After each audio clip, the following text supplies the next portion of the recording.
for having me and inviting me to this. Anything for my community, especially here in Broward County. You see, I wore my Spelman blue today to represent Spelman, and of course I brought the Tuskegee Airmen with me. And of course, the American flag. So I hope you can hear me, ladies and gentlemen. My name is Dr. Shelia Chamberlain, and I am a graduate, and I'm very proud of that. I'm also the United States Army's first combat intelligence aviator since 1985.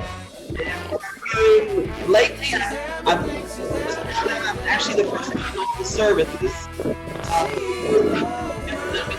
Here we are. Number two, I'm the first female elected to the national, first female pilots elected to the national Tuskegee. I am a heritage and a Kendrick member, as I've had two cousins who were Tuskegee Airmen, and I pretty much grew up with which our community well knows, Leo Gray, called him Uncle Leo, and of course a lot of the other Tuskegee Airmen who just shaped us along with their careers.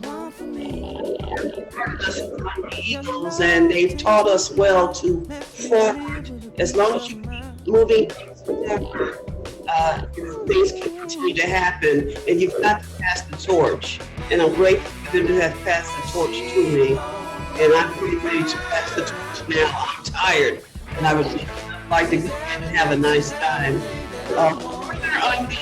Currently I'm the national chair, 20th anniversary of Bessie receiving her license in France, and 4 days, we finally, the family, going over there to finish up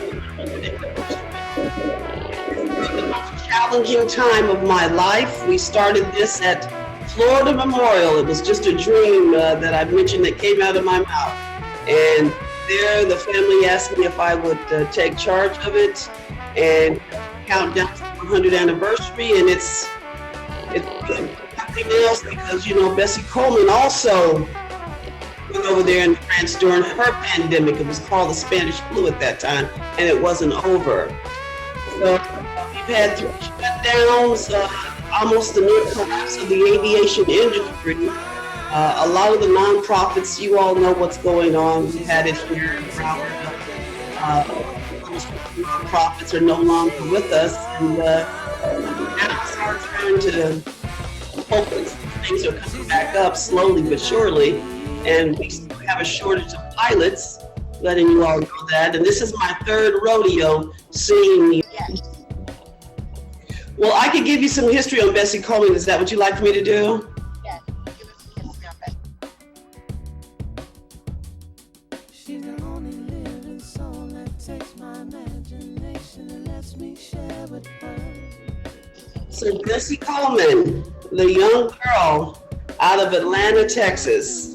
Yes, she was a Texas woman who celebrated Juneteenth, which isn't this what this interview is for? Out of Texas, she was a Texas woman. Started out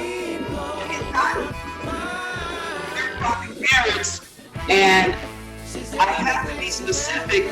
Not only was she African American, but her father was Native American. So not only is she the first international pilot, she's also Native American international pilot. She represents both of those groups of people, which I'm very happy to say. So do a lot of us as well. We're all mixed with something. So she started out in Atlanta, Texas, and went to Waxahachie, which is not too far. You know, back then, you know, they walked a lot. And it was a pleasure last year that we went to Atlanta, Texas to start off the 100th anniversary, and they gave us a beautiful red carpet welcome. They took us to where she possibly lived. It was, they planted a tree. There were 100 Caucasian little girls, pilots that flew in. It was incredible. There's a museum there, and they actually want to start a Bessie Coleman Festival every year in her hometown of Atlanta, Texas. Georgia, Atlanta, Texas. So she went from there to Waxahachie, Texas. And then Waxahachie, Texas, she found her way up to Oklahoma. Went to what is now called Langston University. All right? She didn't finish because she didn't have the money. Now, her brothers, remember now, she came from a very large family, over 13 people. I mean, she came from a very large family. She was one of many siblings.